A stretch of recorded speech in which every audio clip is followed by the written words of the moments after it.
Bonjour chers frères et sœurs de la Côte d'Ivoire, bonjour chers frères et sœurs de la diaspora. Je suis Yvonne Tillet, professeure d'espagnol, écrivaine conteuse. Ce matin, je voudrais me prononcer sur la candidature de Laurent Gbagbo, ancien président de la Côte d'Ivoire.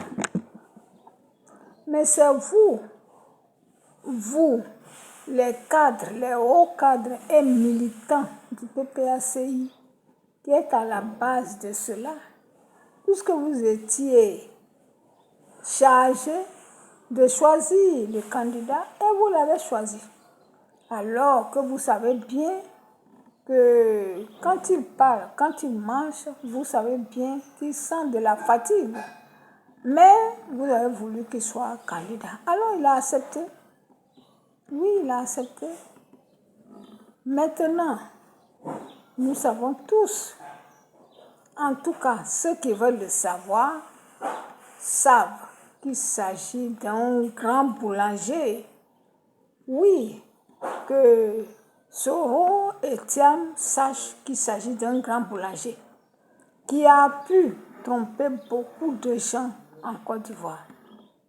Premièrement, au niveau des villageois, les planteurs. Il faut bien acheter le café à 1000 francs, peut-être plus.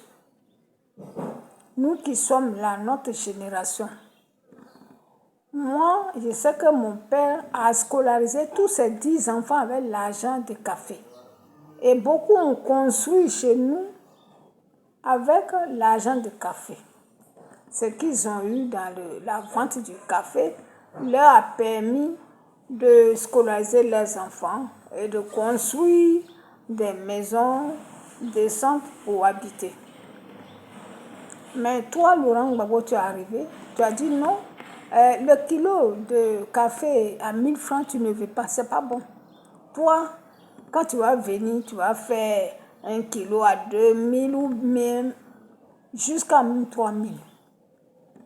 Et c'est ainsi que tu as détourné les planteurs. Mais qu'est-ce qui s'est passé avec ton arrivée?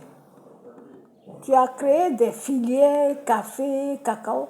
Ces filières-là, ceux qui sont les présidents et qui roulent dans les 4x4 et qui ont de l'argent et qui ont des piscines dans leur cour, n'avaient même pas un seul pied de caféier.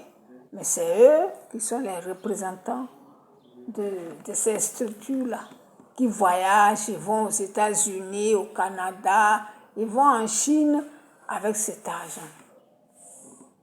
Et arrivé à un moment, toi-même, tu as dit non, tu vas encore les arrêter. Bon, tu as mis les tapés d'eau en prison, et là-bas en prison, ils pouvaient tranquillement faire sa fête, organiser son anniversaire à des millions et inviter les jeunes filles qui allaient là-bas pour fêter avec lui. Qui tu as trompé encore? Eh bien, les étudiants. Tu leur as dit de tout faire s'enrôler pour pouvoir voter à 16 ans. Ce qui a été fait. Mais quand tu es venu, est-ce qu'ils ont eu du travail?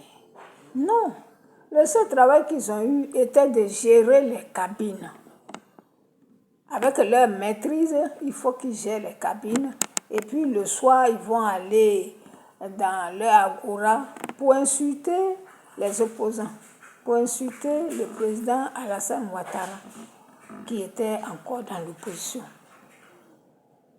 Tu vois. Donc, les paysans sont trompés et les étudiants sont trompés. Qui tu vas tromper encore? Le grand boulanger va encore faire son travail et de mélange, de mixage et aller tromper aussi les leaders politiques. Ça, tu l'avais déjà fait avec le président Alassane Ouattara quand tu disais que tant que lui ne se présente pas, toi tu avais tes 20 millions pour la caution, tu as ça. Mais si lui, Bédier ne le laisse pas se présenter, toi aussi tu ne te présenteras pas. Et on va ajouter à cela le général Gueye. Bon, on ne sait pas dans quel coup tu étais le beau-frère bien-aimé du général. Et tu lui as promis de faire même sa campagne et tout ça. Vous êtes d'accord, il te donne l'argent. Et quand tu arrives à Boaké, tu dis quoi? Qui est fou? Moi-même, je fais ma campagne. Je serai candidat. Ce qui va nous surprendre. Et on